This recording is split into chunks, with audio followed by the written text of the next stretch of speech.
नमस्कार, आदाब, बहुत बहुत स्वागत आप सभी का। आप देख रहे हैं खास कार्यक्रम नजर और नजरिया। मैं हूं आपके साथ बुशरा खानम फहद। जिस तरह से तुगलकी फरमान इलेक्शन कमीशन की तरफ से सुनाया गया है और उसके लिए जो वक्त मुकर्रर किया गया है, अब ऐसा लग रहा है कि कांग्रेस और इंडिया गठबंधन ने पूरे तरीके से मोर्चा खोल दिया है चुनाव आयोग के खिलाफ। कल वो चुनाव आयोग से जब मिलने के लिए गया और चुनाव आयोग ने जिस तरह का रवैया इख्तियार किया है ओपोजिशन पार्टीज के नुमाइंदों को लेकर, वो साफ तौर पर दिखाता है कि चुनाव आयोग का जो काम है वो ना करते वो कैसे एक पार्टी की बी टीम बनकर अहंकारी होकर वो काम करता हुआ नजर आ रहा है। और ये बात आज जब कांग्रेस की तरफ से आज प्रेस कॉन्फ्रेंस जब की गई है उसमें भी ये कहा गया है। सीधे तौर पर पवन खेड़ा ने ये कहा है कि दरअसल जो चुनाव आयोग है वो भारतीय जनता पार्टी का गुलाम है, वो बिचौलिया है। उन्होंने कहा हमें बिचौलिए से बात करने की क्या जरूरत है, यानी कि इलेक्शन कमीशन से बात करने की क्या जरूरत है। हम सीधा इलेक्शन कमीशन की जगह हम भारतीय जनता पार्टी से ही बात कर लेते हैं, क्योंकि भारतीय जनता पार्टी और हमारे बीच ये इलेक्शन कमीशन सिर्फ एक बिचौलिया है। यानी कि असली जो करना धरना है, असली जो काम कर रहा है और इलेक्शन कमीशन को जो बता रहा है कि उसको क्या करना है, क्या नहीं करना है, किस तरह से करना है, वो तो भारतीय जनता पार्टी बता रही है।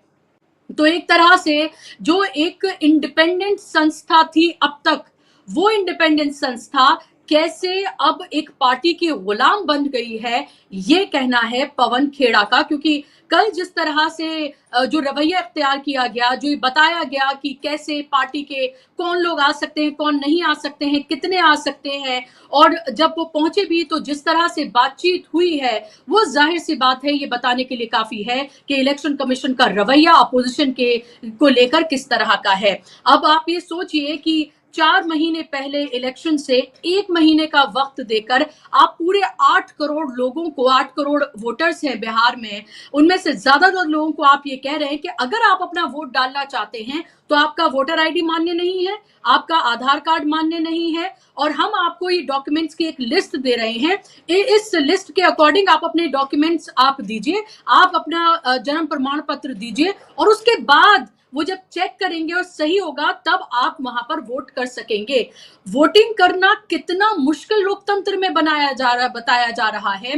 वोट करना सबसे आसान प्रक्रिया होनी चाहिए, ताकि अपने वोट का इस्तेमाल करने से पहले जनता को जरा भी ये ना लगे कि उसे वोट करने में मुश्किल हो रही है और वो अपने घर से ना निकले। बल्कि आप ये देखिए कि हर तरह के रोड़े जो हैं वो रास्ते में बिछाए जा रहे हैं, ताकि करोड़ों लोगों को, जो जिनमें से ज्यादातर एससी, एसटी, ओबीसी, माइनॉरिटी और गरीब जनता होगी, उससे उसके वोट का जो अधिकार है वो छीना जा सके, ये साफ तौर पर दिख रहा है। और ये बात अब विपक्ष ही नहीं, अब ये बात सत्ता पक्ष में जो बैठे लोग हैं वो भी अब कहते हुए नजर आ रहे हैं। जी हाँ, इंडियन एक्सप्रेस की यह खबर है जिसमें चिराग पासवान और नीतीश कुमार की पार्टी और उसमें कुछ बीजेपी के लोग भी हैं, जिनको ये डर है कि जिस तरह से ये पूरा की पूरी प्रक्रिया चुनाव आयोग अपना रहा है और जितना कम वक्त दिया गया है, 1 महीने से भी कम का, ये लग रहा है उनको भी ये डर है कि बहुत सारे लोग अपने वोट के अधिकार से वंचित हो सकते हैं, और उनकी संख्या हजारों लाखों में नहीं बल्कि करोड़ों में हो सकती है। आप ये सोचिए कि कितना बड़ा खेल खेला जा रहा है चुनाव से पहले, बिहार के चुनाव से पहले, और शुरुआत बिहार से हो रही है, फिर बंगाल और फिर उसके बाद आसाम, और ये एक तरह की बिसात जो है वो बिछाई जा रही है। क्योंकि इससे पहले लोकसभा इलेक्शन में, हरियाणा के इलेक्शन में, महाराष्ट्र के इलेक्शन में जो किया गया वो खुला खेल फर्रुखाबादी हो गया, तो उनको लग रहा है ये सब तो पता चल गया, ये तो पोल खुल गई है और ये प्रूफ भी सामने आ गए हैं, तो अब क्या नया किया जाए। तो अब देखिए, अब ये किया जा रहा है कि चोर दरवाजे से एनआरसी लागू किया जा रहा है। गरीब जनता जो पढ़ी लिखी नहीं है, ज्यादातर माइग्रेटेड हैं लोग, अब आप ये सोचिए 1 महीने का प्रोसेस दिया गया है।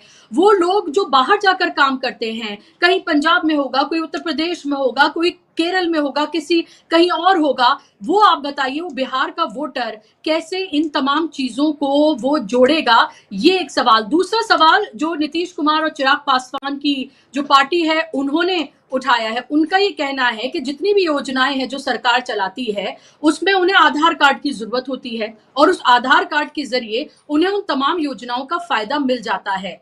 तो वो वोट करने के लिए क्या इतना लंबा चौड़ा जो प्रोसेस है, क्या उस प्रोसेस के थ्रू वो गुजरेंगे, क्या वो इतनी मेहनत करेंगे, क्या वो इस तरह के प्रोसेस का हिस्सा बनेंगे, ये उनको भी डर है कि इसलिए उनको लग रहा है क्योंकि उनका भी बड़े पैमाने पर वोटर, चाहे नीतीश कुमार हो, चिराग पासवान हो या दूसरी पार्टियां हो, उनका भी बड़े पैमाने पर वोटर एससी है, उनका भी बड़े पैमाने पर वोटर दलित है, पिछड़ा है, गरीब है, माइनॉरिटी है यानी कि मुसलमान हैं, तो उनको भी डर लग रहा है कि उनके साथ भी ऐसा हो सकता है। अब आप ये सोचिए कि पॉपुलैरिटी का ग्राफ नरेंद्र मोदी का जिस तरह से धराशाही हो रहा है, उनको ये लग रहा है कि अपने चेहरे के बल पर तो अब वो कोई चुनाव नहीं जीत सकते हैं, और पिछले चुनाव भी कैसे जीते गए उनको पता है, तो अब वो चोर दरवाजे यानी कि चुनाव आयोग का साथ लेते हुए नजर आ रहे हैं। और अब इस सब का को लेकर पूरी तरीके से कांग्रेस और इंडिया गठबंधन ने अपना एक तरह से हल्ला बोल दिया है और चुनौती और चेतावनी भी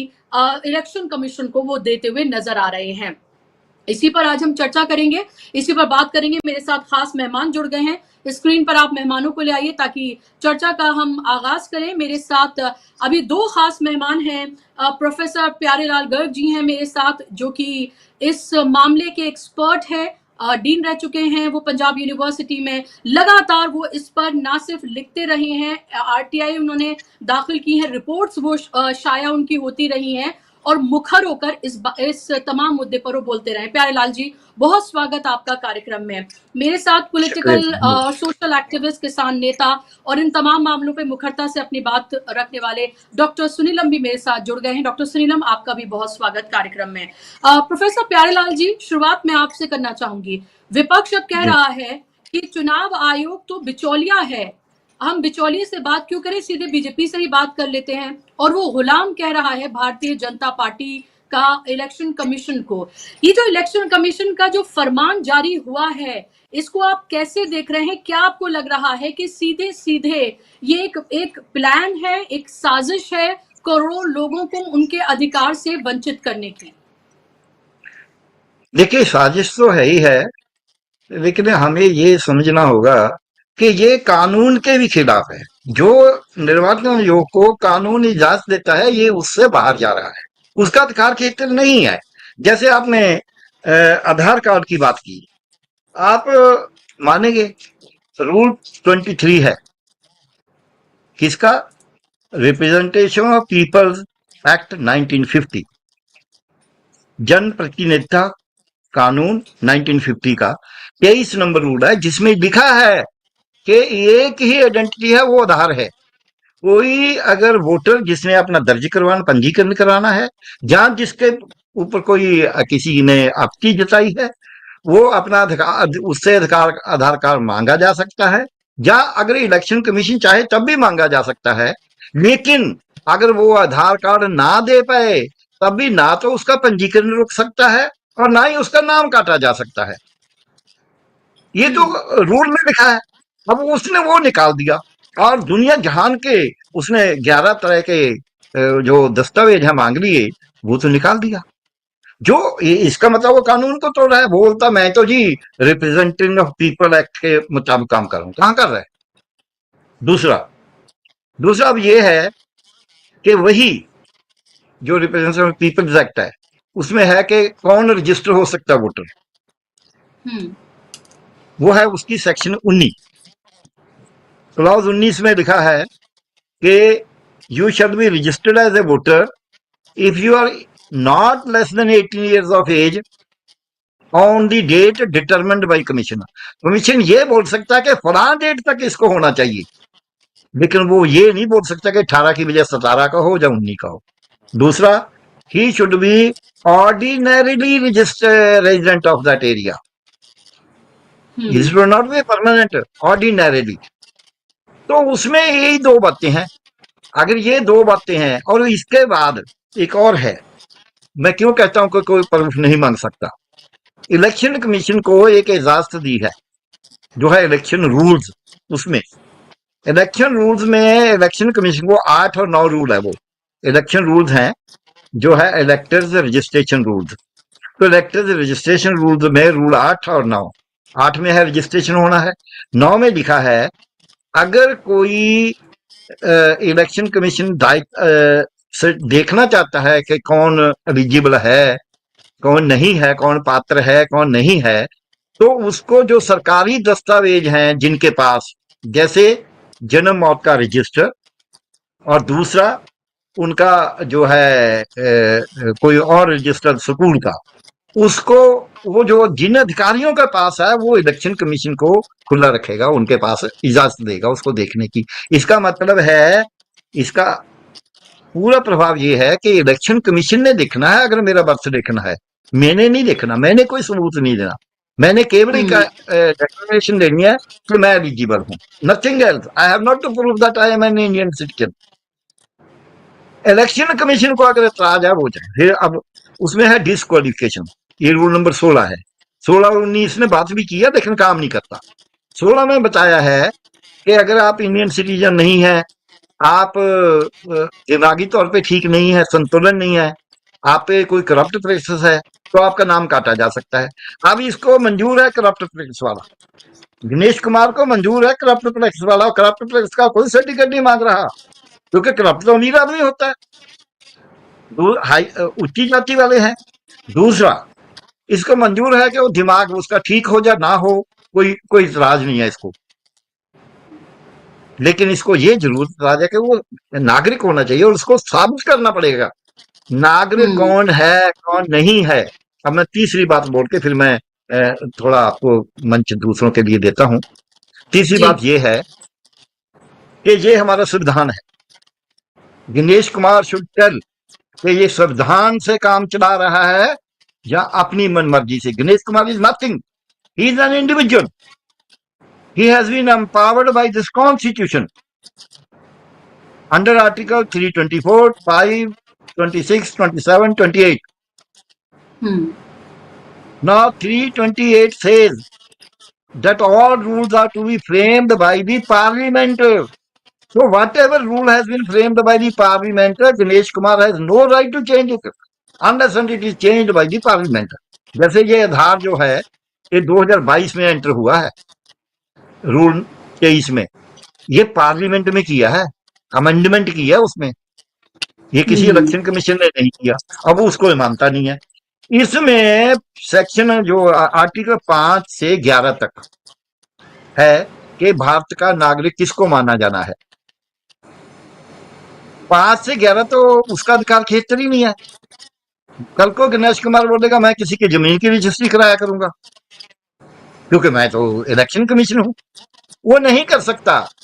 कौन नागरिक है कौन नागरिक नहीं है, ये दिनेश हम्म। कुमार का कप ऑफ टी नहीं है, ये है तो होम आप मिनिस्ट्री ये का कह रहे काम। हैं कि प्यारेलाल जी, तो आप ये कह रहे हैं कि ये सारी एक्टिविटी अनकॉन्स्टिट्यूशनल है, इलीगल है ही, और उनके पास कोई राइट नहीं है ये करने का?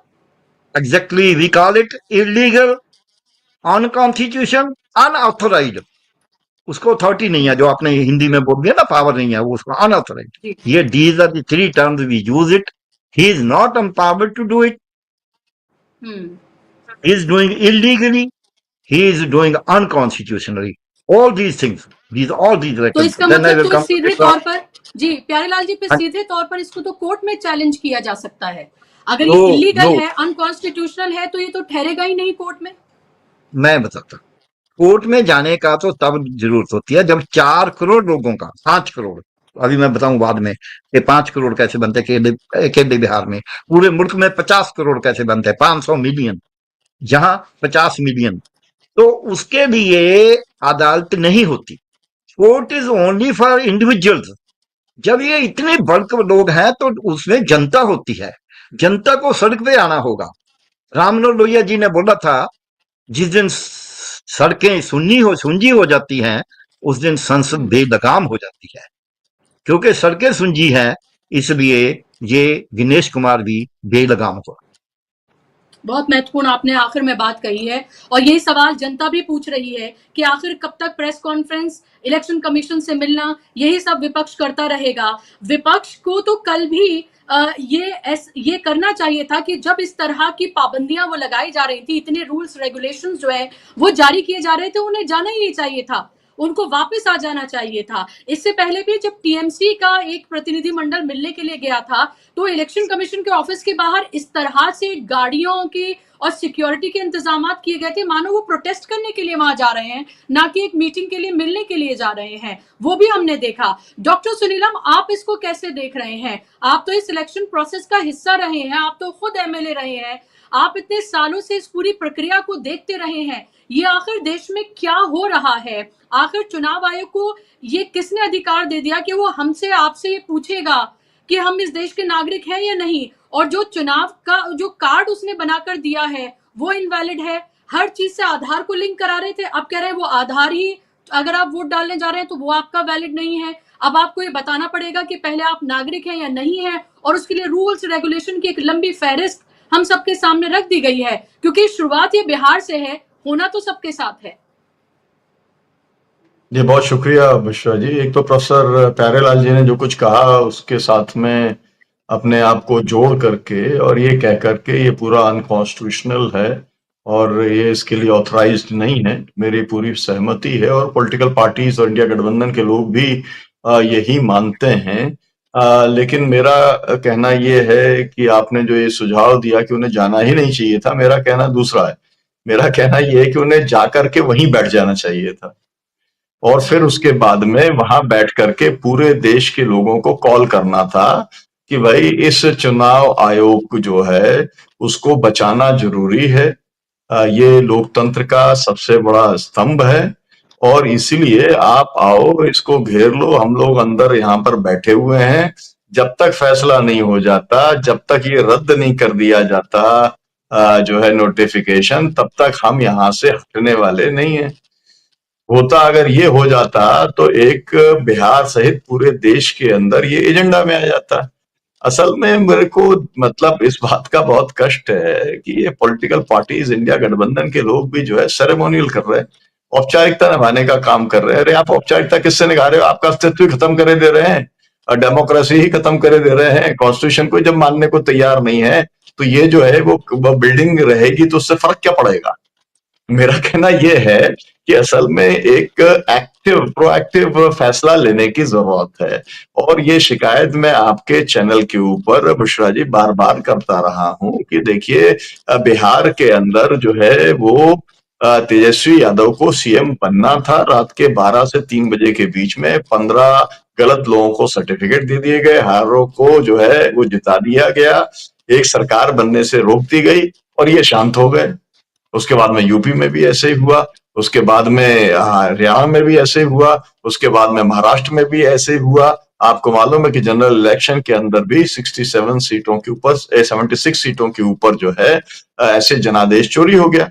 अब आप वो लगातार चोरी कर रहे हैं, मतलब अब ये डाके की श्रेणी में आता है, इसके बाद भी आप कुछ करने को तैयार नहीं है। तो वही जो लोग मतलब अपनी लड़ाई नहीं लड़ सकते हैं उन्हें कौन बचा सकता है? मतलब ईश्वर भी उनकी मदद करता है जो अपनी खुद की मदद करते हैं। मतलब मैं इस बात से ये बात दुखी और आक्रोशित होकर के कह रहा हूं और जो स्ट्रेटेजी है, स्ट्रेटेजी जो है वो होना चाहिए, सड़क पर आने की होना चाहिए। और अगर सड़क के ऊपर आते तो आप ये देख रहे हैं कि भाई आखिरकार देखिए नीतीश कुमार की सरकार है, बीजेपी उसको मतलब उसमें शामिल है। अब क्या क्या घोषणाएं करे दे रहे हैं ना। अब उन्होंने 400 रुपए से बढ़ा करके अगर 1100 रुपए का पेंशन का वो दे दिया तो उससे मतलब लाखों क्या करोड़ तक लोगों को उसका लाभ सीधा सीधा मिलने वाला है। अब अगर उन्होंने युवाओं के लिए कोई योजना लेके आ गए 6,000 रुपए वाली, या कुछ 94 लाख परिवारों को 2 लाख रुपया देने का काम कर रहे हैं, ये सब कुछ करने के बाद में भी बीजेपी को दिख रहा है कि वो चुनाव हार रहे हैं और इसलिए ये जो है उन्हें जब खुद नहीं लड़ सकते है ना, तो फिर उन्होंने चुनाव आयोग से कहा कि अब लड़ लो भाई, जो है हमारी तो औकात और हैसियत नहीं है इंडिया गठबंधन से लड़ने की। अब चुनाव आयोग तुम्हारे सामने खड़ दिया, अब ये पहलवान है, अब इससे लड़ने का काम करो। तो मेरा कहने का मतलब ये है कि वो इसे कठपुतली बना करके नचा रहे हैं। और आप जो है भाई, जो आपका सीधा हमला होना चाहिए, ये पॉलिटिकल जो है लड़ाई है। ये लड़ाई सड़क के ऊपर लड़ी जा सकती है। और ये बार बार बयानबाजी करने से, और कितने बड़े बड़े ट्वीट कर दोगे आप, और कितनी जो है प्रेस वालों को, वो भी सोशल मीडिया वाले ही दिखाते हैं, और तो गोदी मीडिया तो इनका कुछ दिखाता भी नहीं है, तो उससे क्या निकलने वाला है? मेरा कहना है कि जब और एक जनता और बात आपके साथ सुनीलम है, जी, जब जनता जी आपके आप ही की साथ बात से है, मैं जोड़ रही हूँ तो फिर एक आपको तो जी। चिंता ही नहीं होनी चाहिए कोई। जी, बोले।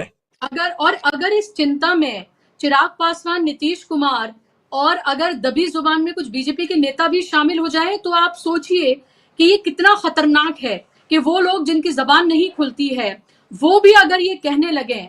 नीतीश कुमार और चिराग पासवान, इंडियन एक्सप्रेस में पूरी खबर छपी है, उन्होंने ये बोला है कि उनको भी डर है, क्योंकि उनका भी ये वोट बैंक है। उनको भी डर है कि जिस तरह का प्रोसेस ये फॉलो किया जा रहा है, जितना कम वक्त है, उनको ये लग रहा है कि करोड़ों वोटर्स जो हैं इससे छूट सकते हैं। असल में बुशरा जी, भारतीय जनता पार्टी को खुद अपनी सरकार बनानी है। उसे ना चाहिए नीतीश कुमार और ना चाहिए चिराग पासवान।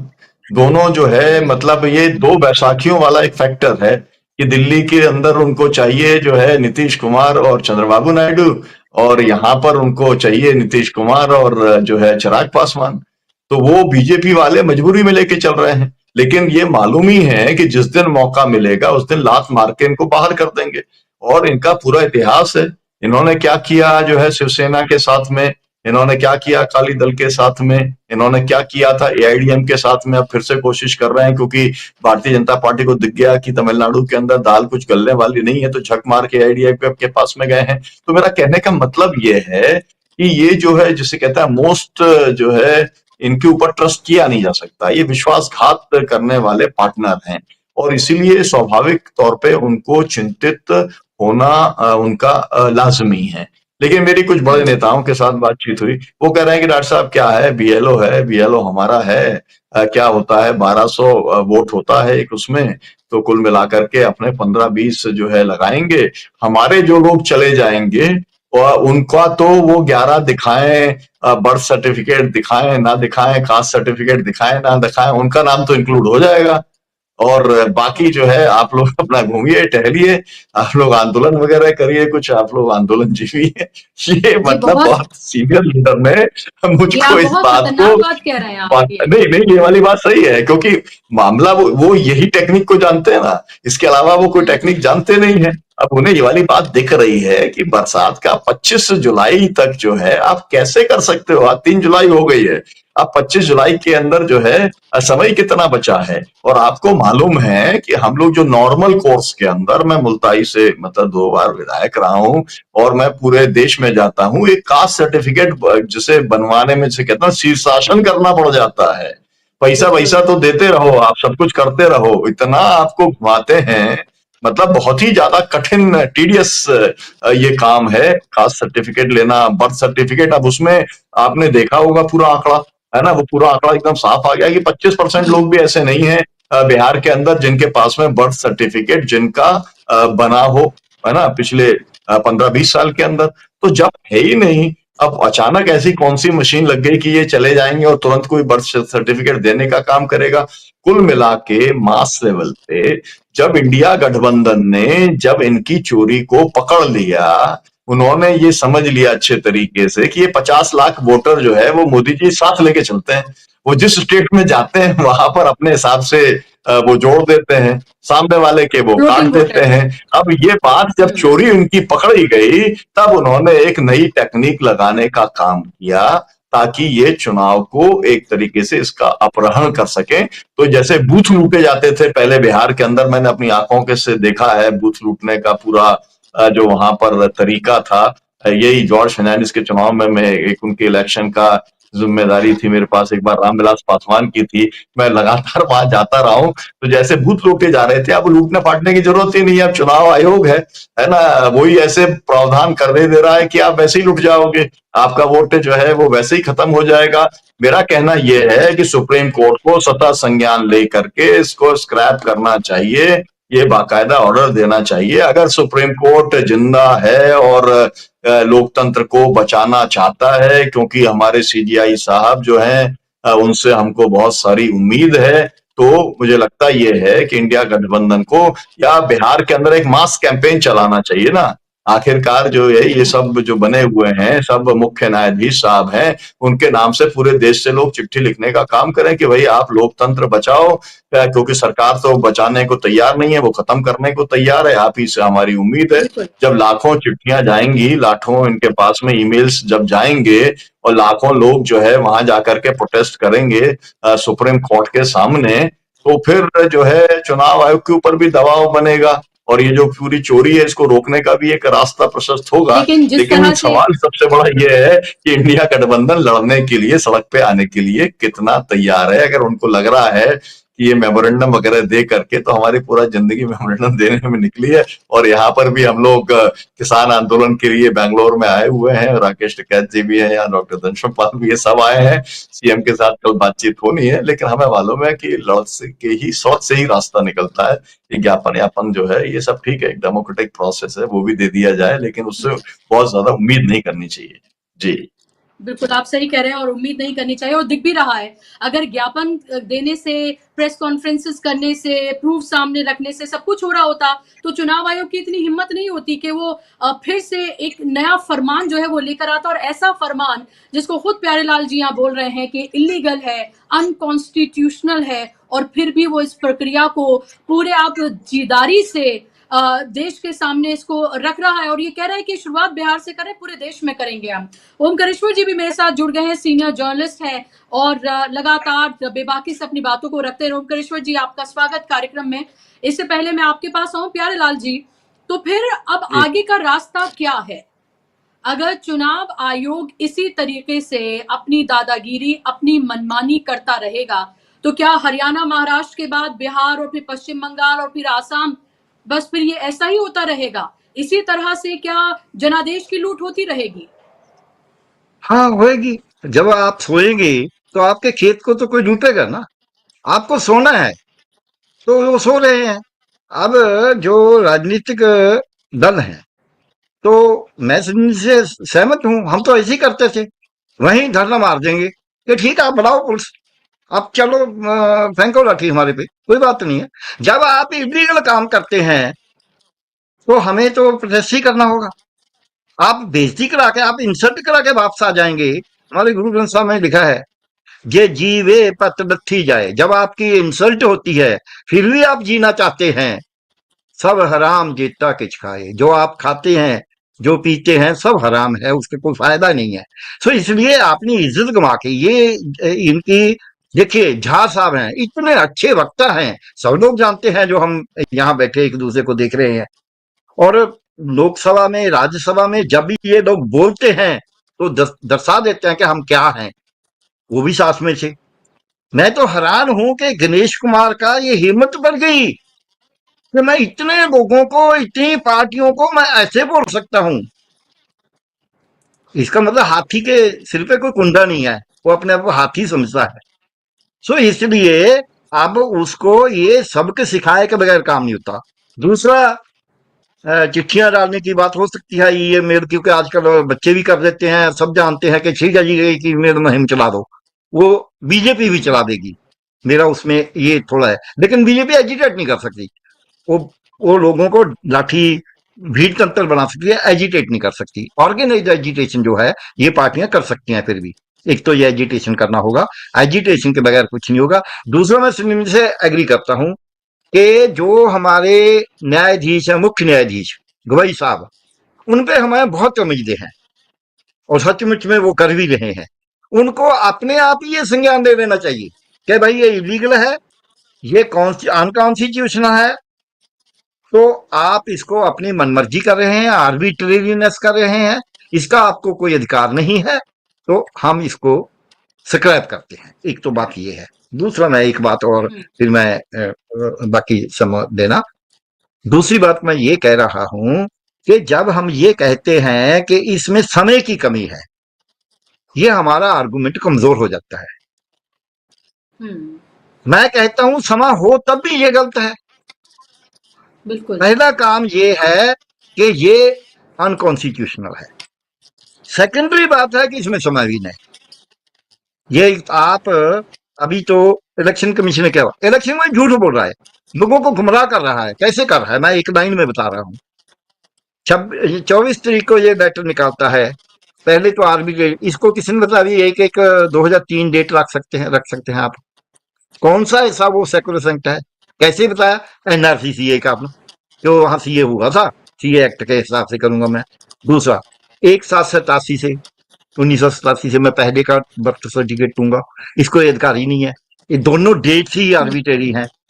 दूसरा, उसने बोला अब जब रौला पड़ा तो 30 तारीख को एक प्रेस रिलीज जारी किया कि जी जिनके पास पुरानी लिस्ट होगी, जिनके माँ बाप का उसमें नाम होगा, उनको और कुछ देने की जरूरत नहीं है, वो लिस्ट दिखा सकता है। हम इसको अपलोड कर रहे हैं। ये तो पहले ही, इसका मतलब वो पहले ये मानता था कि 2003 की लिस्ट भी गलत है, अब मानना शुरू किया कि आप दिखा सकते हैं। उसके अपने लेटर बता रही है कि 24 को वो 1/1/2003 की लिस्ट भी, सूची को भी ठीक नहीं मान रहा। अब वो प्रेशर थोड़ा बहुत रिलीज करने के लिए मान रहा है कि कोई बात नहीं, उसको तो अपलोड पहले ही करनी चाहिए। जब वो बोलता है कि मेरा रेफरेंस पॉइंट जो है वो 1/1/2003 की सूची है, मतदाता सूची है, तो सूची तो लोगों को पब्लिक में होनी चाहिए, क्योंकि बात पब्लिक के लिए कर रहा है। सूची वो अब 30 को डाल रहा है। इसी से पता चलता है कि इलेक्शन ज्ञान को मैं बात जिम्मेवारी से कह रहा हूं, ये तीनों इलेक्शन कमीशन ने अगर representation of peoples act, registration of electors, electors registration rules, rules for conduct of election, ये तीनों डिटेल में पढ़ के अपनी अपनी कॉपी पे मार्क किए हों कि ये क्या होता है, इसका क्या मतलब है, कैसे होना है, तो मैं जिम्मेवारी से कह सकता हूं कि इन्होंने नहीं पढ़े। ये एक एक बात करते हैं। लॉ में एक पॉइंट है मैम कि यू हैव टू जी। Read all the clauses conjointly. I can not say मैं एक क्लास पढ़ूंगा, मैं दूसरी नहीं पढ़ूंगा। ये मेरा एक बड़ा सवाल है, जो आप फिर बात टाइम की करते हैं। मैं पूछता हूं कि टाइम हो या ना हो, हमारा लॉ क्या कहता है, हमारी कॉन्स्टिट्यूंट असेंबली की डिबेट्स क्या कहती हैं। जब उन्होंने यूनिवर्सल फ्रेंचाइज किया, वहां बात आई कि जी निरक्षर हैं लोग, लोग तो धर्म जात पे बंटे हुए हैं, महिलाओं को तो बहुत पता नहीं है, लोग तो गांव में रहते हैं। तो उन्होंने बोला नहीं, चाहे कोई निरक्षर हो, चाहे कोई साक्षर हो, चाहे कोई औरत हो, चाहे कोई मर्द हो, महिला हो या पुरुष हो, जायदाद हो या ना हो, औहदा हो या ना हो, वो गांव में रहता हो, जो शहर में रहता हो, उसके पास धन हो या ना हो, सबको वोट देना है। हमारे कॉन्स्टिट्यूंट असेंबली में गणेश कुमार कौन है? Who is Ganesh Kumar? Ganesh Kumar is trying to misuse his power, not only misuse, is overstepping, he is deserving the power of the home ministry. अब मैं आपको ये इनको उनसे पूछता हूं, उससे जब वो rule 19 of the representative peoples act बोलता है कि आप केवल दो चीजें आपने फॉर्म में भरनी है और नीचे साइन करना कि सब ठीक है, क्या कि मैं 18 साल से काम नहीं हूं, दूसरा मैं यहाँ का अमूमन रहने वाला हूं, ऐसा नहीं है कि पक्का रहने वाला हूं, अमूमन रहने वाला हूं। ये दो बातें लिख के नीचे साइन करना है, एक डेक्लेरेशन कि अगर कोई गलत हुआ तो मैं जिम्मेवार हूं। जब हमारे इलेक्शन लॉ ने ये प्रोवाइड किया है कि हम वोटर को, ये इलेक्टर को ये नहीं पूछेंगे कि आप सिटीजन है या नहीं है। हाँ, कोई शिकायत करेगा तो मुझे, मैं इसकी उदाहरण देता हूँ। कोई कह सकता है कि नहीं यार ऐसा तो कभी ना नहीं होता, इसमें तो ऐसे लिखा हुआ है। यहाँ एक हम बना रहे थे क्लिनिकल एस्टेब्लिशमेंट एक्ट, तो हमने बोला पंजाब का हम खुद बनाएंगे, तो मैं उसका ड्राफ्टिंग कमेटी का मेंबर था, उसका कमेटी का मेंबर था, ड्राफ्ट मैंने करना था। तो हमने बोला कि आपको अपना क्लिनिक रजिस्टर कराना है, आप जो लिखेंगे हम मान लेंगे, लेकिन जब शिकायत आएगी तब हम इंक्वायरी करेंगे। ये होता है लॉ में कि आप किसी की बात को मान लेते हैं, अगर कोई शिकायत करेगा, बगैर शिकायत के नहीं करेंगे हम, कोई शिकायत करेगा तो हम उसकी पूरी जांच करेंगे, जांच करेंगे। तो इसलिए इलेक्शन कमीशन को जांच करने का अधिकार नहीं है ऐसे। उसको क्या है, सेक्शन 16 है, उसमें है डिसक्वालिफिकेशन। वो डिसक्वालिफिकेशन के लिए इसका 2023 का लेटर है, इलेक्शन कमीशन की अपनी इंस्ट्रक्शन है कि कोई 7 नंबर फॉर्म पे शिकायत करेगा, जब वो शिकायत करेगा उसकी पावती मिलेगी उसको। उसके बाद इलेक्शन कमीशन वो शिकायत, जिसकी शिकायत है जिसके खिलाफ, उसको भेजेगा रजिस्टर्ड लेटर से। जब वो रजिस्टर्ड लेटर से भेजेगा उसके बाद 15 दिन उसको टाइम देगा, जिस दिन वो चिट्ठी जारी की है उस दिन से। अगर वो सोता रहता है, जवाब नहीं देता, तो फिर इलेक्शन जी। कमीशन अपने अधिकारी को भेजेगा वहां। वो अधिकारी टाइम पाएगा, देखेगा किन किन को मिला, उसके बाद वो रिपोर्ट देगा। उस रिपोर्ट आने के 15 दिन के बाद फिर उसका नाम काटा जा सकता है। दूसरी बात लिखी है, अब के लोग बहुत से करते हैं, जब टाइम की बात है इसमें कैच है। क्या कैच है कि ठीक है जी, प्रोसीजर कर लेते हैं, इस दफा चुनाव ऐसे हो जू। इलेक्शन लॉ ये प्रोवाइड करता है कि अगर आपकी मतदाता सूची रिवाइज नहीं हुई तो इलेक्शन नहीं रुकेगा। आप पुरानी सूची से इलेक्शन करना है, वो पुरानी सूची से ये इलेक्शन कर देगा, लेकिन आपसे परमिशन दे दिया कि जी ठीक है, टाइम लगा देते हैं। तो इसलिए मैं बोल रहा हूं कि मेरा प्रश्न टाइम का है ही नहीं है। मेरा प्रश्न यह गलत होता है। एक लास्ट बात और कहता हूं, वो कहता है कि अपने माँ बाप का सर्टिफिकेट। अब इंडिया में जो registration of birth and death act है वो तो 1969 में बना है। अब ये 87 वाले से 45 का सर्टिफिकेट मांगता है कि 1945 में उसके माँ बाप जन्मे थे, उनका सर्टिफिकेट लाके दो। भाई एक्ट तो बना नहीं है यूनियन ऑफ इंडिया का, तो बनता है 1969 में, और उसको अनिवार्य है रजिस्ट्रेशन जो 2023 में होती है। पहले में अनिवार्य नहीं है, प्रेफरेबल है। तो आप कहां से बर्थ सर्टिफिकेट लाएंगे? अभी जो सुनील जी ने बताया, ये डाटा है नेशनल फैमिली हेल्थ सर्वे का 2005-6 का, दिसंबर 5 में शुरू हुआ, 6 में खत्म हुआ अगस्त में। तो उसमें है कि पूरे इंडिया बिहार में 31% लोग हैं जिनके पास वैलिड बर्थ सर्टिफिकेट है, बाकियों के पास वैलिड बर्थ सर्टिफिकेट ही नहीं है। तो आप क्या क्या किसका किसका किसका काटेंगे?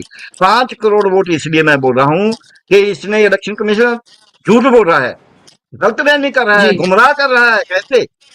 चाहे शब्द झूठ झूठ और सच जो है झूठ, तो मैं इसको सच कैसे बोल दूं? इलेक्शन कमीशन कहता है 4 करोड़ 96 लाख 49.6 मिलियन वोटर थे, ठीक है। अब वो हो गए 7 पॉइंट कितना 96। तो 4.96 मिलियन जो 49.6 मिलियन जो वोटर थे 22-23 साल में, उसमें मर कितने गए?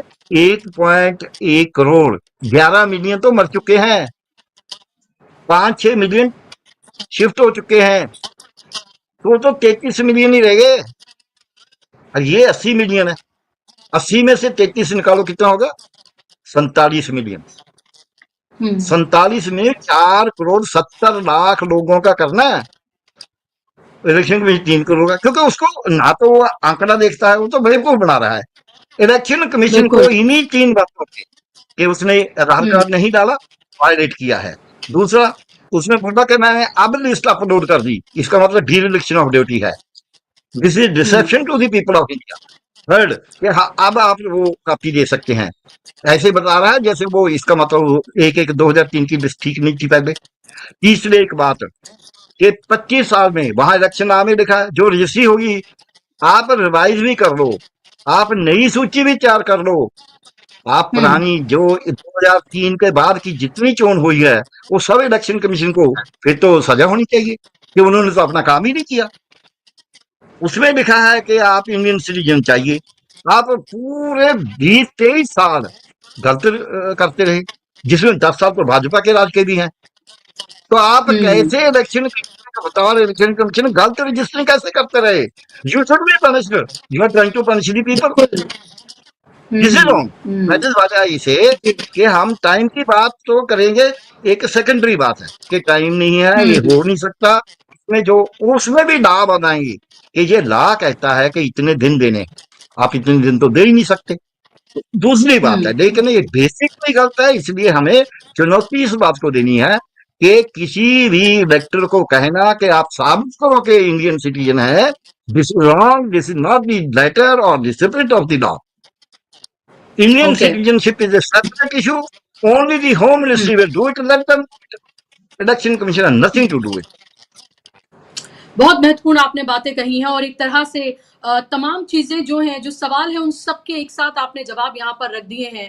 और यही वजह है कि ये तमाम सवाल उठ खड़े हुए हैं कि अनकॉन्स्टिट्यूशनल इलीगल प्रैक्टिस जो है वो करने का अधिकार चुनाव आयोग को, ज्ञानेश कुमार को किसने दिया है? जो काम होम मिनिस्ट्री का है वो भी आप करेंगे। हमने देखा था आसाम में कैसे वहां पर ये सब कुछ किया गया था, 6 साल का वक्त लगा था और उसके बाद उसका नतीजा क्या हुआ था वो भी हम सब ने देखा है। तो ये आपने बहुत महत्वपूर्ण बात कही है कि यहाँ बात टाइम की नहीं है, बात यहाँ पूरे प्रोसेस की है। अगर आप टाइम कहेंगे तो इसका मतलब आप ये कह रहे हैं कि ये प्रोसेस ठीक है, टाइम आपने जो है बहुत कम दिया है। ये आपने बात बहुत इंपॉर्टेंट कही। आपके पास मैं लौट रही हूँ। इस बीच सिद्धार्थ शर्मा भी मेरे साथ जुड़ गए हैं, पॉलिटिकल एनालिस्ट हैं। सिद्धार्थ जी, बहुत बहुत स्वागत आपका कार्यक्रम में। आपके पास आ रही हूं मैं ओमकारेश्वर जी, कि आप इस तमाम चीजों को कैसे देख रहे हैं? क्या आपको लग रहा है तमाम हथकंडे फेल हो गए, मोदी की चमक तो फीकी पड़ ही गई है, पहलगांव के बाद भी कुछ हासिल नहीं होता दिख रहा है, और जो एंटी इनकम्बेंसी है वो वहां पर है ही।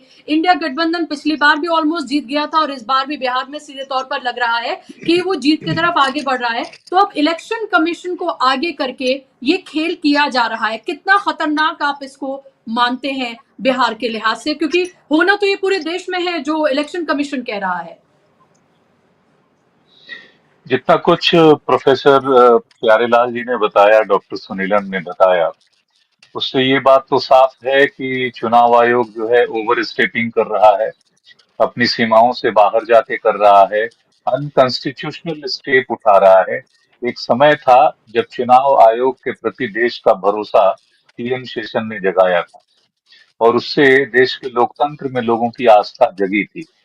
इससे भी ये हुआ था कि भाई जो कुछ पार्टियां, कुछ दल जो बूथ लूट लेते थे, ऐसा लगा कि भाई अब देश में एक सिस्टम है, एक चुनाव आयोग है जो कड़ाई कर सकता है, जो पूरे सिस्टम को, हर प्रकार के बूथ लूट को खत्म करके इस देश में एक स्वच्छ लोकतंत्र को वो बचा सकता है। और उसने किया, लंबे समय तक उसने किया। अब इसके बाद पिछले कम से कम 2 टर्म से हम लोग देख रहे हैं, अब लोकसभा के और विधानसभा के कई चुनाव देख चुके। महाराष्ट्र चुनाव में जो सवाल उठे उसका जवाब नहीं मिला है, हरियाणा से चुनाव में जो सवाल उठे उसका जवाब नहीं मिला है। सरकार ने अपने हाथ में चुनाव आयुक्तों की नियुक्ति ले ली। यह क्यों ले ली, ये जवाब नहीं मिला है, क्योंकि इसके पहले स्वयं मोदी सरकार जिस सिस्टम से चुन के आई, उस सिस्टम में तो प्रधानमंत्री के पास ये अधिकार नहीं थे। वही सिस्टम था जिस पर देश ने भरोसा किया था। और अगर मिसयूज होना होता उस सिस्टम का तो यूपीए सरकार में, डॉक्टर मनमोहन सिंह सरकार में हो गया होता। जाहिर है कि उस जी सरकार में उस सिस्टम का मिसयूज नहीं किया जा रहा था। लेकिन इस सरकार ने आते ही चुनाव आयुक्तों की नियुक्ति का अधिकार अपने हाथ में लेके यह स्पष्ट कर दिया कि वह इसको निष्पक्ष नहीं रहने देना चाहती है। और उसके एक एक कदम अब साबित कर रहे हैं कि वह निष्पक्ष बिल्कुल नहीं रह गया है। वह अचानक अध्यादेश लाता है, कानून लाता है और कहता है हम आपको वीडियोज नहीं देंगे, हम आपको फोटोग्राफ नहीं देंगे, डिटेल्स नहीं देंगे जब उससे डिमांड की जाती है। फिर उसके बाद ये आदेश आता है कि इसको सर्टेन टाइम पीरियड के अंदर ही इसको डिस्ट्रॉय कर दिया जाए, यानी सबूत भी ना बचे कि 2 4 6 महीने बाद कोई अदालत अगर उसकी जांच भी करवाना चाहे तो कुछ मिल सके। यह सब कुछ लोकतंत्र के साथ धोखा है, सरासर धोखा है। इससे तो अच्छा आप चुनाव बंद कीजिए और कहिए कि साहब हमने वहां पे जीत ली, ये सरकार जा रही है, बन रही है। ऐसा आपने कई बार किया भी है। सुबह सुबह आपने महाराष्ट्र में अर्ली मॉर्निंग एक मुख्यमंत्री को शपथ दिलाया भी था, किसी को बताया किसी को नहीं बताया, राज्यपाल आपके हाथ में, सारा सिस्टम आपके हाथ में। तो चुनाव का आवश्यकता क्या है? जब आप चुनाव करा रहे हैं तो उसमें जो प्रोसीजर्स हैं, जो कानूनी संवैधानिक जो प्रक्रियाएं हैं, उसका आप पालन नहीं करेंगे, अनावश्यक रूप से आप दखल देंगे, न्याय की बजाय अन्याय करेंगे, तो ये देश की जनता देख रही है कि जो जिन चीजों में आपके कई ऐसे मीडिया के वरिष्ठ लोग हैं जिनके माध्यम से ये कैंपेन चलाने की कोशिश हो रही है कि अरे बिहार में तो वास्तव में बड़े बांग्लादेशी हैं। कि मैंने देखा था एक फेसबुक पेज पे, बिहार के एक बुजुर्ग पत्रकार हैं, अब वरिष्ठ नहीं कहूंगा क्योंकि वो लगातार एक पक्ष की बैटिंग कर रहे हैं। तो उन्होंने ये दलील जी देने की कोशिश की कि 8 करोड़ बांग्लादेश बिहार, भाई बिहार की आबादी कितनी है कि उसमें पूरे देश में 8 करोड़ हैं और बिहार में काफी लोग हैं, ये उन्होंने लिखा। 10-12 साल 11 साल से आपकी सरकार है और आप ये बात 8 करोड़ बांग्लादेशी या मान लीजिए 5 करोड़ बांग्लादेशी की बात आप 30-40 साल से कहते आ रहे हैं। 6 साल वाजपेयी जी हम्म, के रहे, 11 साल आपके भी हो गए, कुल मिला के 20 एक हजार भी आपने निकाला है क्या? आप 4 करोड़ की बात तो दूर करिए। और जब जब चुनाव होता है, जहां जहां चुनाव होता है, दिल्ली में चुनाव होगा तो रोहिंग्या और बांग्लादेशी पनप के कुकुरमुत्ते की तरह आ जाएंगे। चुनाव खत्म, बांग्लादेशी खत्म, रोहिंग्या खत्म। झारखंड चुनाव आएगा, वहां अचानक बांग्लादेशी पैदा हो जाएंगे, मुद्दा बन जाएगा, मीडिया में भी आ जाएगा, ऐसा लगेगा कि पूरा सब कुछ खतरे में है। ये एक प्लान्ड वे में सरकार चला रही है, लोगों को बता रही है, धोखा दे रही है, लोगों के साथ अन्याय कर रही है और उसको झूठ कर रही है। अगर ऐसा होता जी तो एनआरसी जो आपने सबसे पहला एक्सपेरिमेंट असम में किया, असम और पश्चिम बंगाल उसके बॉर्डरिंग स्टेट्स हैं, तो आजकल इनके नैरेटिव में असम नहीं आता क्योंकि असम में बीजेपी की सरकार है, तो असम से बांग्लादेशी आने बंद हो गए हैं, असम से जितने बांग्लादेशी हैं वो बाहर हो गए हैं, अब वो सारे शिफ्ट हो गए हैं वेस्ट बंगाल में और वो भी वहां से शिफ्ट हो गए हैं। जो बीएसएफ का बॉर्डर है, बॉर्डर उनके हाथ में है, वो कुछ नहीं। तो ये क्लियर कट नैरेटिव है कि कैसे विपक्ष को इसके माध्यम से निशाना बनाना है। वहां एनआरसी का हश्र क्या हुआ? पहले 40-50 लाख लोगों के डॉक्यूमेंट नहीं मिलने की बात आई थी, फिर उसके बाद 19 लाख पता चला कि एनआरसी में उनके डॉक्यूमेंट नहीं मिल रहे हैं, और अब वहां के मुख्यमंत्री कर रहे हैं, कह रहे हैं कि आप सिर्फ एनआरसी में रजिस्टर करा लीजिए, आपको हम आधार कार्ड इशू कर देंगे और वो इशू कर देंगे। ये चल क्या रहा है? उसमें से 19 लाख बिल्कुल लोगों का हुआ क्या? उस एनआरसी में हुआ जो कि सुप्रीम कोर्ट की देखरेख में एनआरसी का एक्सपेरिमेंट आसाम में किया गया था, और अब आप बैक डोर हम्म, से दूसरे राज्यों में, उन्हीं राज्यों में एनआरसी करने की कोशिश कर रहे हैं जहां चुनाव आने वाले हैं और जहां आपको चुनाव जीतना है। अभी इस समय राज्य में नहीं करेंगे और इस पहले भी नहीं करेंगे वो।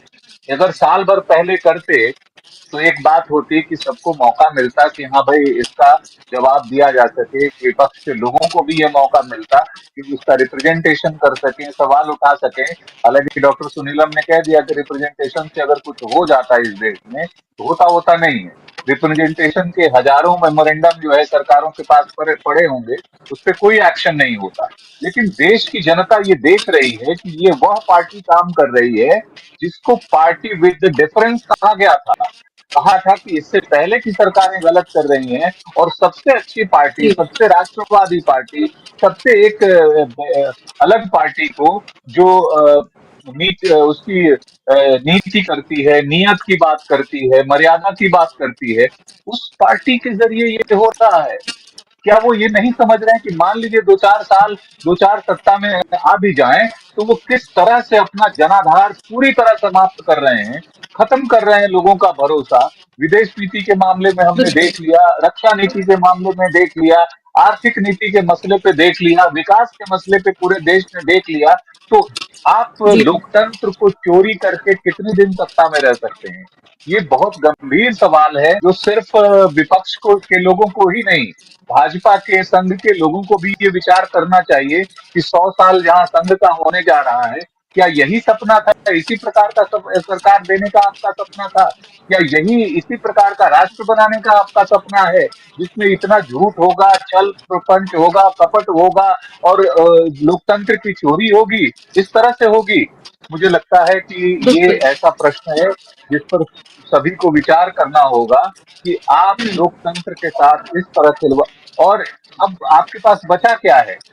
सुप्रीम कोर्ट में भी बार बार देश का भरोसा वहां जाता है, लेकिन हमने सुप्रीम कोर्ट के प्रीवियस उन लोगों को भी देख लिया है जो गणेश परिक्रमा, गणेश पूजा करते नजर आए हैं। तो आस्था की कमी वहां होती है, फिर हमारी आस्था जगती है। प्रेजेंट सीजेआई में देश की बहुत जबरदस्त आस्था है और उम्मीद की किरण लेके लोग सोचते हैं कि कोई तो हो जो इंटरवीन करे, सुओ बिल्कुल मोटो आप एक्शन ले, एकदम आप सुओ सही मोटो बात इंक्वायरी करे और उसके बारे में कुछ करे। बिल्कुल जी। बिल्कुल आप सही कह रहे हो ओमकारेश्वर जी, और जाहिर सी बात है ये सवाल उठ रहे हैं, ये सवाल जो है इस लोकतंत्र का है, इस महान लोकतंत्र का है जिसकी दुहाई देते हुए थकते नहीं है नरेंद्र मोदी जी जब वो देश के बाहर होते हैं। दुनिया का सबसे बड़ा लोकतंत्र होने की वो बात कर रहे हैं, बापू के सिद्धांतों की वो बात करते हैं, लेकिन खुद अपने ही देश में क्या वो करते हुए नजर आ रहे हैं चुनाव आयोग के साथ मिलकर, ये साफ तौर पर दिख रहा है कैसे लोकतंत्र को पूरी तरीके से तार तार किया जा रहा है। असंवैधानिक और इलीगल काम जो है चुनाव आयोग के जरिए करवाए जा रहे हैं, वो सब पूरा देश देख रहा है। सिद्धार्थ जी आपके पास मैं आऊंगी, आप बिहार से भी हैं और आपसे कल भी इस मुद्दे पर मेरी बात हुई थी। आपसे मैं जानना चाह रही हूँ कि अब जब विपक्ष ने चुनाव आयोग का दरवाजा खटखटाया, लेकिन चुनाव आयोग ने जिस अहंकार से के तहत बात उससे की है, अब विपक्ष का साफ तौर पर कहना है कि ये तो बिचौलिया है भारतीय जनता पार्टी और के बीच में चुनाव आयोग और हमारे बीच में, और ये गुलाम है, हम इनसे क्यों बात करेंगे, सीधा बीजेपी सामने क्यों नहीं आ जाती है मुखौटा हटा के अपना, ताकि हम सीधे बात कर लें उनसे। तो ये साफ तौर पर दिख रहा है कि ये इलीगल असंवैधानिक है। प्यारेलाल जी भी बोल रहे हैं, इससे पहले भी कई एक्सपर्ट ने इन बात को कहा है, तो साफ तौर पर ये तो दिख रहा है। तो फिर ये तो चुनाव की पूरी प्रक्रिया ही इलीगल हो गई। जी जिस तरह से चुनाव आयोग चल रहा है और भाजपा की सरकार उसे चला रही है, वो देख के बिल्कुल अब स्पष्ट हो रहा है कि ये मैच फिक्सिंग नहीं है, अंपायर फिक्सिंग हो गया है।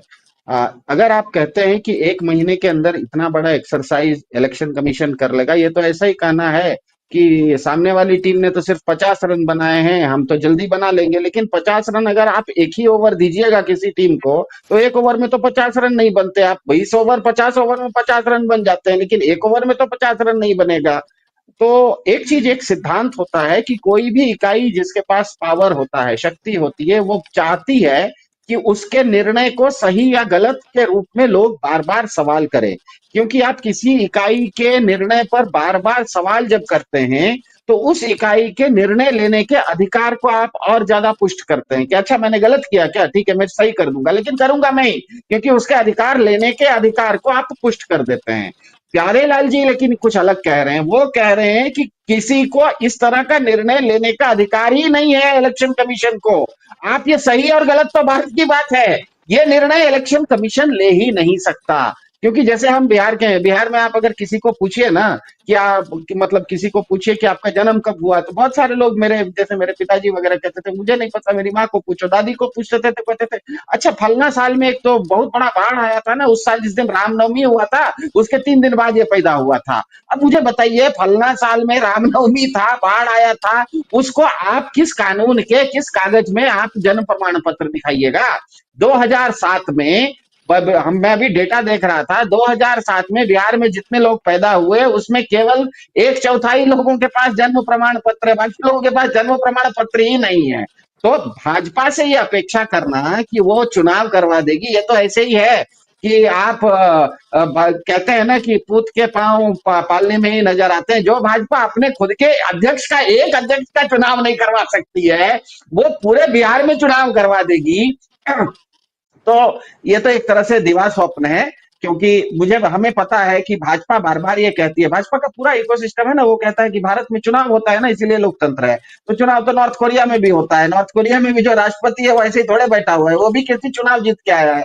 तो चुनाव का मतलब लोकतंत्र नहीं होता है। लोकतंत्र का मतलब होता है वहां पर पारदर्शिता होगी, वहां पर संवाद होगा, वहां पर सवाल जवाब होगा। लेकिन भाजपा को पता है, ध्यान में रखिएगा, ये सब का कारण ये है कि 2024 के लोकसभा चुनाव में भाजपा को पता लग गया कि इस देश की 150 करोड़ जनता में से 115 करोड़ लोग भाजपा को वोट नहीं करते हैं। उसको ये संख्या मालूम पड़ गया, इसीलिए तब से कोई भी चुनाव हुआ है, आप देखिएगा हरियाणा का चुनाव हो, महाराष्ट्र का चुनाव हो, दिल्ली का चुनाव हो, इन लोगों ने एक जेरीमैंडरिंग नाम की चीज शुरू की है। अंग्रेजी में जेरीमैंडरिंग कहा जाता है, हिंदी में कहा जाए तो चुनाव क्षेत्र के साथ धांधली करना। किसी चुनाव क्षेत्र को इस तरह से उसमें धांधली करो ताकि तुम ही जीत के निकलो। और इसका सबसे बड़ा उदाहरण हमने 2024 चुनाव में देखा। सूरत नाम का एक शहर है, गुजरात में है, सारे लोगों को कह दिया कि तुम अपना अपना नॉमिनेशन वापस ले लो, चुनाव ही नहीं हुआ, जीत गया। मतलब सूरत से एमपी है, लेकिन सूरत के नागरिकों ने वोट ही नहीं डाला। सूरत के पास अपना एक जनप्रतिनिधि है, लेकिन उसको सूरत के लोगों ने नहीं चुना। पूरे भारत ने वोट डाला, लेकिन सूरत में एक भी आदमी के उंगली पर दाग नहीं है, क्योंकि उसने वोट ही नहीं डाला। एक ही आदमी को छोड़ा, बाकी सबको ले लिया। नॉर्थ कोरिया में ना चुनाव इसी तरह से होता है। तो चुनाव का मतलब लोकतंत्र नहीं होता है।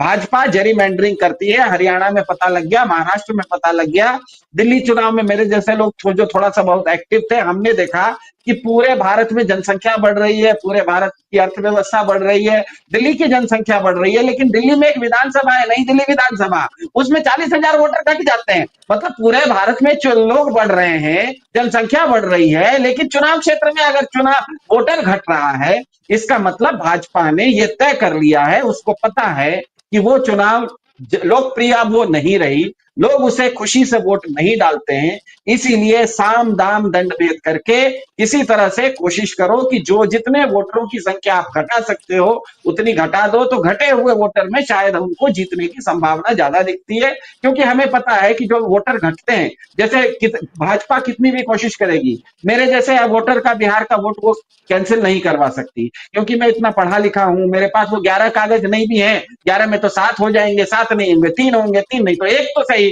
तो मेरा वोट नहीं कटवा सकती। लेकिन जैसे जैसे आप सामाजिक न्याय की स्थिति में नीचे उतरेंगे, जो गरीब होगा, जो दलित होगा, जो जिसके पास चीजें नहीं होगी, उसके पास आप जाइएगा तो उसके पास कागजों की कमी होगी, और इसी तरह के वोटरों को भाजपा हटा रही है। क्योंकि हमें पता है भाजपा समाज में भी जो उच्च वर्ग है, अभिजात्य वर्ग है, उसका वो प्रतिनिधित्व करती है।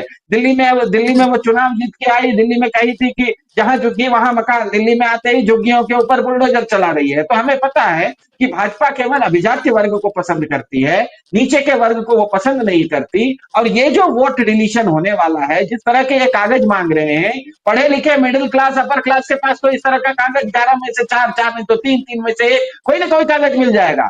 लेकिन जैसे जैसे आप समाज में नीचे जाइएगा, दलित वर्ग होगा, शोषित वर्ग होगा, जिसके पास कागज नहीं होंगे, उसका वोट का अधिकार ये छीन रहे हैं, जो कि संविधान सम्मत बिल्कुल नहीं है। जिस तरह से प्यारेलाल जी ने कहा और इन्होंने कहा, हमारे और पैनलिस्ट ने, ओमकारेश्वर जी ने, कि बाबा साहेब अम्बेडकर की जो भारत का संविधान है उसके ठीक विपरीत है। भारत की संविधान सभा में यह चर्चा हुई थी कि क्या वोटर ऐसा ही होना चाहिए जो पढ़ा लिखा वोटर हो, पैसे वाला हो, और उस समय यह तय हुआ कि नहीं, यूनिवर्सल फ्रेंचाइज होगा। इसका मतलब भारत का हर नागरिक वोट कर सकता है। वोट करने का तरीका क्या है वो प्यारेलाल जी ने बता दिया। कोई भी नागरिक जाए और कहे कि मैं 18 साल से ऊपर का हूं और इस जगह पे रहता हूं, तो उसका वोट कोई छीन नहीं सकता। अब कोई वहां पर बांग्लादेशी आ गया है, वो भारत का नागरिक है या नहीं, ये चुनाव आयोग का काम नहीं है, ये हो गया है काम होम मिनिस्ट्री का। पिछले 10 साल में आप अगर राष्ट्रवादी सरकार चला रहे हैं तो आपके देश में 8 करोड़ बांग्लादेशी दूसरे राष्ट्र के लोग क्यों आ गए, वो तो आपको जवाब खुद देना है। मेरे ख्याल से भाजपा यहाँ पर ये सब बातें तो बहाना है, वो चाह रही है। लेकिन मुझे ये लगता है कि बाकी जो विपक्षी दल हैं और जागरूक नागरिक हैं, इस चीज को कहीं ना कहीं इस तरह के प्लेटफॉर्म पर उठा देंगे, कोशिश करेंगे कि सुप्रीम कोर्ट में उठा दें। और प्यारेलाल जी की जो बात है वो साबित हो जाएगी सुप्रीम कोर्ट में भी कि चुनाव आयोग इस तरह का निर्णय लेने का अधिकारी ही नहीं है। उसके कार्यक्षेत्र से बाहर, उसके जुरिडिक्शन से बाहर का वो काम कर रहा है। वो सही या गलत की चर्चा ही नहीं है। वो सही भी करे तो वो ये कर नहीं सकता, वो उसके अधिकार क्षेत्र से बाहर है। मेरे ख्याल से प्यारेलाल जी जो कह रहे हैं उसी पर ये चीज जाने वाली है। और आने वाले समय में मुझे लगता है कि न्यायपालिका के सामने काफी कुछ गंभीर सवाल आने वाले हैं बिहार चुनाव होने से पहले। बुशरा जी। जी महत्वपूर्ण, जी बिल्कुल आपने महत्वपूर्ण बात कही है। वक्त की बहुत कमी है, इसलिए 30 सेकंड जो है मैं प्यारेलाल जी और सुनीलम जी के पास में लास्ट में आऊंगी। प्यारेलाल जी, फिर ये कह सकते हैं ना कि लोग ये कह सकते हैं कि भाई आप ये कैसे वो करेंगे, अगर वोटर लिस्ट में इतने लोगों के डिलीशन की आप बात कर रहे हैं, तो ये आप कैसे कहेंगे कि इससे वो बीजेपी के सपोर्टर ही डिलीट होंगे उसमें से? भाई बीजेपी तो एक क्लेम करती है ना कि दलित भी उसको वोट करता है, उसको एसटी भी उसको वोट करता है, उसको ओबीसी भी वोट करता है, तो फिर आप ये कैसे कह देंगे भाई कि सिर्फ इन्हीं के ही डिलीट होंगे? तो डिलीट तो सिर्फ उनके होंगे जिनके पास कागज नहीं, ये भी तो कहा जा सकता है। नहीं, राइट, पहले सिद्धार्थ जी ने बोल दिया, वंचित तो जाएगा नीचे। वो किस पार्टी का वोटर है ये तो मेरा सवाल ही नहीं है। मेरा प्रश्न ये नहीं है कि बीजेपी का वोटर रहेगा, जब मेरा प्रश्न ये है कि जो निर्वाचन आयोग को अधिकार नहीं वो काम कर रहा है, उससे जाएगा कौन? जिसके पास कागज नहीं है। कागज किसके पास है? जो गरीब, जो धन संपन्न है। सिद्धार्थ जी ठीक बोला, पहले तो पासपोर्ट किसके पास होगा? धन संपन्न के पास। मैट्रिक किसके पास होगा? धन संपन्न के पास। जो पीपीओ होगा, पेंशन पेमेंट ऑर्डर, धन संपन्न के पास। आइडेंटिटी कार्ड सवाए मनरेगा के, बाकी सब धन संपन्न के पास होगा। लैंड किसके पास होगी? धन संपन्न के पास। घर किसके पास होगा? धन संपन्न के पास। तो जो साधन संपन्न लोग हैं उनको वोटर बनाएगा, दूसरों को वंचित करेगा। ये हमारे letter and spirit of the constitution and the discussion in the constituent assembly उसके खिलाफ है। सो गणेश कुमार को इस बात का कोई अधिकार ही नहीं है, इसलिए गणेश कुमार का तो इम्पीचमेंट मूवमेंट लेके आना चाहिए मोशन कि ये, क्योंकि इसने गुमराह किया है लोगों को, लिख के गुमराह किया। इसलिए रेफरी तो अब अंपायर तो जो इन्होंने कहा ठीक ही है, अंपायर तो दूसरे का है, लेकिन इसको अंपायर दूसरे का बनके भी रहने का अधिकार नहीं है। क्यों? बिल्कुल, क्योंकि ये बहुत गुमराह बहुत कर रहा है। जी, बहुत महत्वपूर्ण आपने बात कही है। लास्ट में सुनीलम जी कह रहे हैं, प्यारेलाल जी बोल रहे हैं कि इम्पीचमेंट मोशन लेकर आना चाहिए ज्ञानेश्वर कुमार को लेकर, और ये जो इलीगल काम कर रहे हैं, उनको जो अधिकार ही नहीं है, उसमें वो कैसे हस्तक्षेप कर रहे हैं। ये खुला खेल फर्रुखाबादी आखिर कैसे चल रहा है, ये इनको समझ नहीं आ रहा कि ये तमाम चीजें कोर्ट में इलीगल साबित हो जाएंगी। ये तो सब लोग, जब प्यारेलाल जी बहुत गहन रीडिंग ऑफ कोर्स वो सारी चीजों की करते हैं, उन्हें ये पता है, और तो बाकी लोगों को भी ये पता चल सकता है, विपक्षी पार्टियों को भी पता चल सकता है। तो फिर ये इस तरह से खुलेआम ये एक तरह का गुंडागर्दी में अगर ना कहूं शब्द, हालांकि हो तो वही रही है, लेकिन ये सब कैसे किया जा रहा है फिर? बहुत संक्षेप में सुनीलम जी। सुनीलम जी शायद वो गया। ओमकारेश्वर जी आप जवाब दीजिएगा 30 सेकंड में। देखिए, सारी बातें स्पष्ट हैं। जो प्रोफेसर प्यारेलाल जी ने बात कही, मैं 100% एग्री करता हूँ। सिद्धांत जी वही बातें कही हैं। सवाल यह है कि जो काम आपका है ही नहीं, वो आप कर कैसे सकते हैं? जो काम होम मिनिस्ट्री का है, वो चुनाव आयोग क्यों कर रहा है? और चुनाव से 1 महीने पहले क्यों कर रहा है? किसी को वक्त देने के लिए नहीं। ये सीधे सीधे जो है संविधान का उल्लंघन है, जो हमारी व्यवस्था है उसका उल्लंघन है। बाबा साहब अंबेडकर के सपनों के साथ विश्वासघात है जो आप कर रहे हैं, क्योंकि आप वास्तव में सिर्फ और सिर्फ दलितों, पिछड़ों, जनजातियों और ऐसे लोगों का जो संपन्न नहीं है, जो पढ़े लिखे नहीं है, या जो कहीं से भी इस तरह के कागज डॉक्यूमेंट्स नहीं रखते, ये उनको आप दूर करना चाहते हैं अपनी चुनावी प्रक्रिया से। इसीलिए ये बात आपने उठाई है। और बांग्लादेशी का सवाल तो चुनाव आयोग तो हिम्मत है तो पहले गृह मंत्रालय से पूछ ले कि इस देश में इतने सारे बांग्लादेशी कहां से आ गए, और आ गए तो क्या आपने कोई श्वेत पेपर जारी किया है क्या कि किस राज्य में कितने बांग्लादेशी हैं, कौन आया, कब आया? क्या आपने ये आइडेंटिफिकेशन किया है क्या? आप चुनाव आयोग के माध्यम से और चुनाव के मौके पर ये करके सिर्फ और सिर्फ सत्ताधारी दल को लाभ पहुंचाना चाहते हैं। गरीबों, पिछड़ों, मजलूमों को आप चुनावी प्रक्रिया से दूर करना चाहते हैं। इसके अलावा ये सरासर आई वॉश है, इसके अलावा कुछ भी नहीं। जी बिल्कुल, आपने सही कहा। और अब ये देखना होगा कि अब इतने बड़े पैमाने पर जब इसको लेकर विरोध हो रहा है, और बिहार की जनता भी बहुत जागरूक जनता मानी जाती है, वो महाराष्ट्र से उसको आप कंपेयर नहीं कर सकते हैं। क्या वहां पर भी कोई जन जागृति पैदा होती है, ये भी देखना बहुत इंपॉर्टेंट होगा। बहुत बहुत शुक्रिया प्यारेलाल जी आपका, आपने बहुत ही बेहतरीन तरीके से तमाम चीजों को सामने रखा। बहुत शुक्रिया सुनीलम जी आपका, ओमकारेश्वर जी आपका, और माफी के साथ सिद्धार्थ जी आपको भी, आपको आज ज्यादा समय नहीं दे पाई मैं। बहुत शुक्रिया आपका भी कार्यक्रम का हिस्सा बनने के लिए, और शुक्रिया और धन्यवाद आप तमाम दर्शकों का भी। नमस्कार।